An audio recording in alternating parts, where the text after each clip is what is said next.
Audiophile. We keep on hearing that. Are you an audiophile? What does it mean?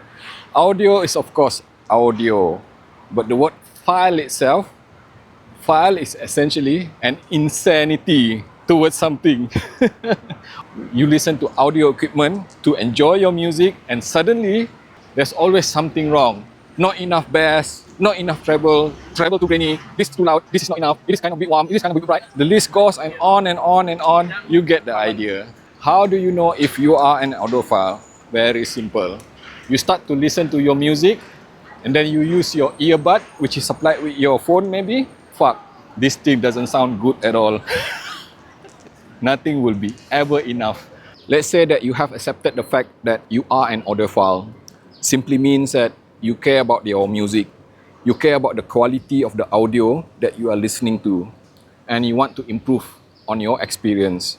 And assuming that you have just started into this audiophile thing, I have seen many of my subscribers very recently who seem to be just started into this rabbit hole journey. Perhaps this video might be able to help some of the budding new audiophile of where to start and how to get around. I am not saying that I am an expert, but I do believe that I have enough ample information to give you an idea where to start. You should always start at the fundamental level, the source, where you get your music. We used to listen to music from CD, or even from cassette, or even from vinyl. That was how we did it before. But now we are just so very lucky. Very easy to get your music either through online or even offline, digital format. There are several options that we have. Definitely what we want to have is resolution. At the very least, you would want to have something which is considered as lossless. So what is lossless?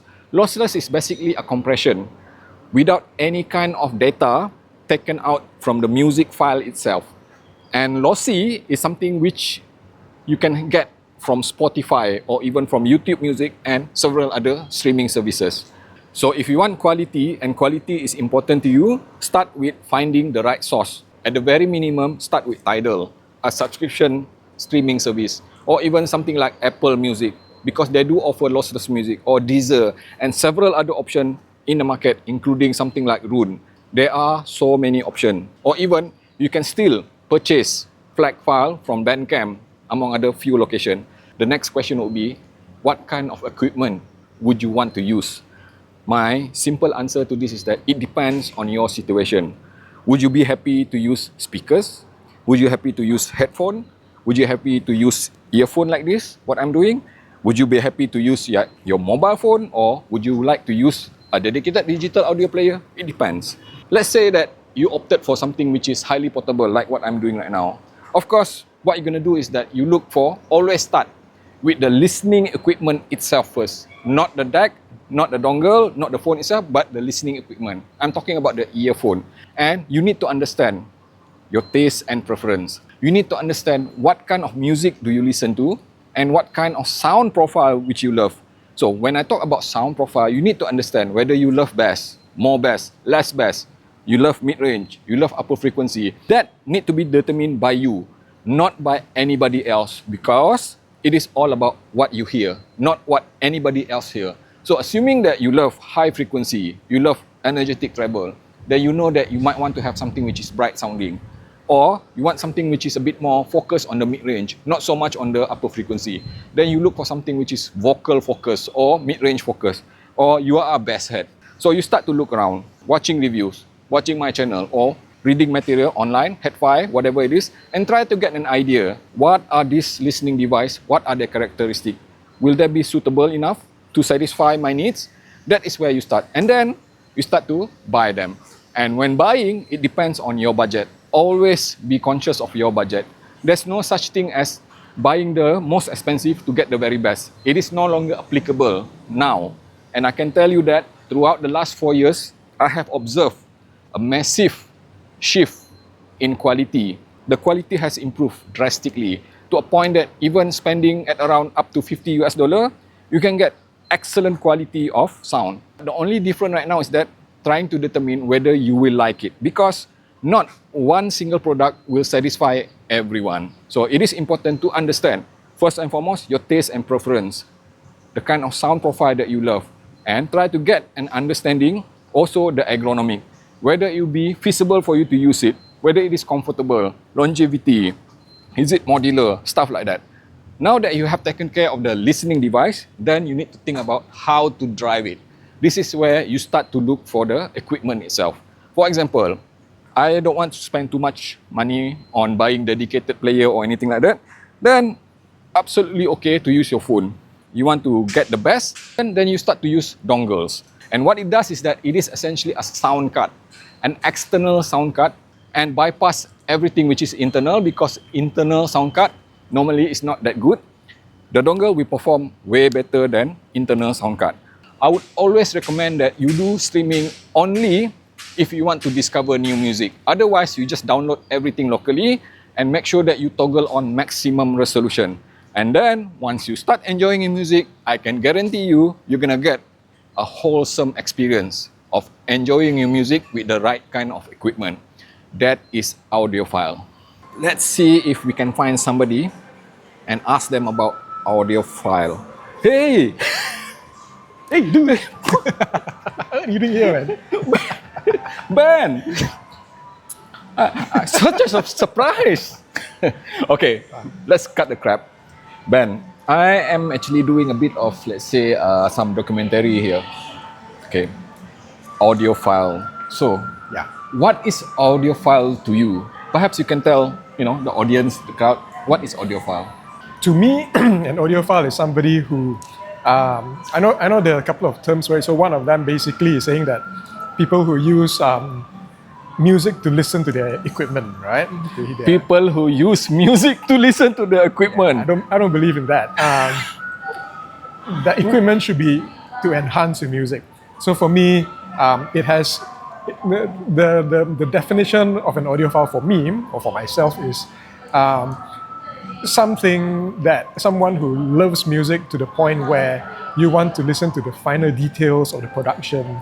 Okay, let me just quickly recap that. Someone who loves music and want to listen to the finer details. Final details. Of the music. Are you talking about endgame? I'm talking about the music. I'm talking about the music. So it doesn't have to be endgame. It can be, if you don't have a budget, it can be 100 ringgit, it can be 500 ringgit. If you've got a budget, it can be thousands of dollars, right? But at the end of the day, what's important is how you enhance the music that you're listening to.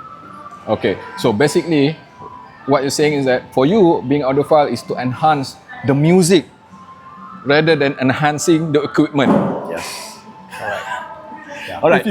If you go with that thinking, you won't overspend. Right? You will not overspend. Less chances of overspending. Okay, so what's your advice for somebody who just started, let's say somebody who just started going into this audiophilia thing? Yeah. What is your advice? Where should they start? Don't spend more than your budget. And firstly, don't test equipment more than your budget. Okay?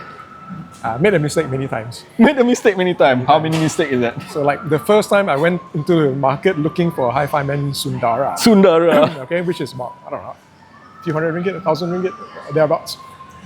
I was listening to the ARIA Organic. I started with the ARIA Organic. Started with ARIA Organic. I love that, okay. right? Let me just ask you this. When it comes to IEM, how did you start? What was your first IEM that, dug you further into this rabbit hole? I started with the Moondrop Chew 2. Moondrop Chew 2? Which is what, $15, $20, right? Then I gave it to my daughter. And after that, what happened? What made you, let's say, move on from that Moondrop Chew? Actually, when I first heard it, I was like, oh my God, it's mind-blowing, because before that I was listening to a lot of TWS. My TWS was actually the Sennheiser TWS3.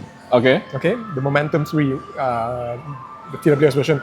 And I loved it. I thought it was like the best thing in the world. The best thing in the world. And then I put a Chew 2 on and go like, why? How is this $15 thing better than that, right? But then again, if it's already best in the world, why?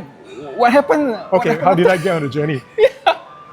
Firstly, it was all about codecs. When I was listening to my Bluetooth wireless sets, I realized that when I switched codec from X to LDAC, suddenly the sound improved. Suddenly the sound improved. Right? I was so blown away by the improvement in the sound. So next thing I was asking myself, if wireless already sounds so good, I wonder how wired it will sound. So then I went to Sennheiser and tried out the HD600, and of course, you know, I couldn't sleep after that. So after that, you are in big shit. You are in trouble. The journey goes and on and on and on, never ending really. Yeah. And I think this is where it matters the most, knowing where to stop. You see, because I think, you know, to summarize things up, me and Ben, he's my best friend, and I know for a fact that Ben have very specific tastes to certain equipment.